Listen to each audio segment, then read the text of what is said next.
জানাই যার জন্য জাহান সৃষ্টি করছেন আল্লাহ তাআলা, যার জন্য 18,000 মাখলুক সৃষ্টি করছেন আল্লাহ তাআলা।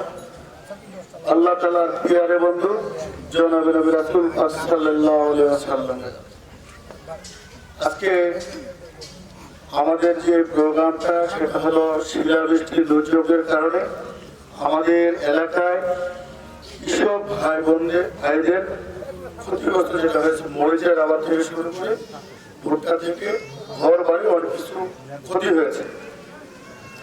আর আল্লাহ তাআলা কিন্তু আমাদেরকে পরীক্ষা করার জন্যই বিপদ তুলে দেন, তাই না?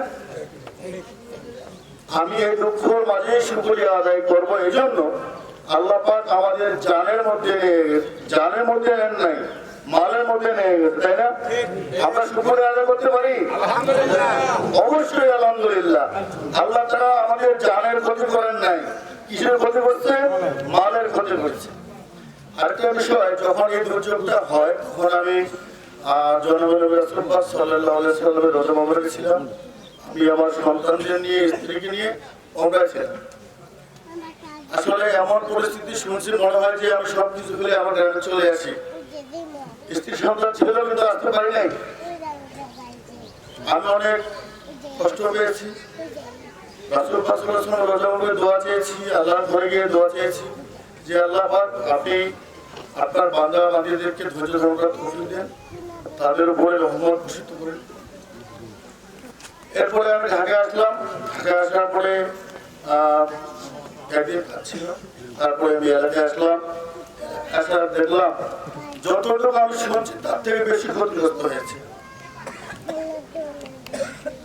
অনেকেই লোন করে, অনেকে বিভিন্ন সমস্যা থেকে লোন নিয়েছে, সুদের উপর টাকা নিয়েছে, যেটা আমল দান করছিল সব কিছু বিক্রি করে এই মরিচ লাগিয়েছে, তাই না?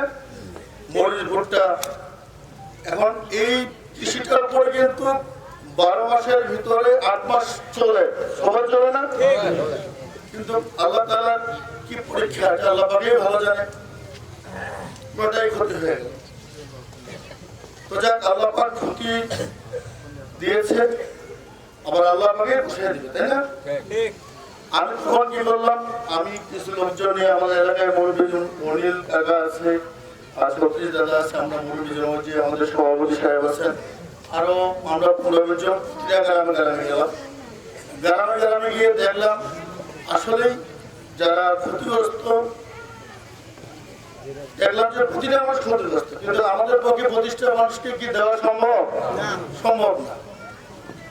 যারা দিন আনে দিন খায়, যাদের বাসায় দৈনিক হাজিরা দেয়, তাদের তো ক্ষতিগ্রস্ত।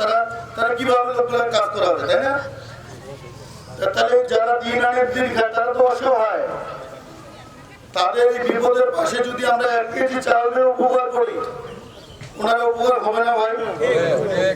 উপকার হবে। আমি কিছু বাড়িতে গিয়ে আমার চোখের পানি ধরে রাখতে পারি নাই। আল্লাহ তাআলা আমাকে যেটুকু সমর্থন দিয়েছে আমি পাশে দাঁড়িয়েছি। আল্লাহ পাক যদি আরো সমর্থন দিত আমি সব প্রতিটা মাসে ইনশাল্লাহ। আমি সব সময় বলি, আপনার যদি 10 টাকা দিয়ে একটা মানুষের পাশে আগে আসেন, এটি কিন্তু একটা উপকার, তাই না? অনেকের আছে হাজার টাকা, কিন্তু অনেক বিষয় না, লক্ষ টাকা বিষয় না, কোটি টাকার বিষয়।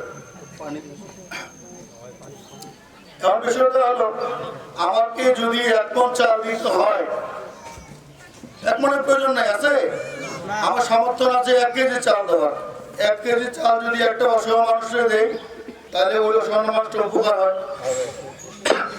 আমার যদি 10 কেজি চাল দেওয়ার প্রয়োজন হয়, ক্ষমতা থাকে 10 কেজি দিব, তাই না?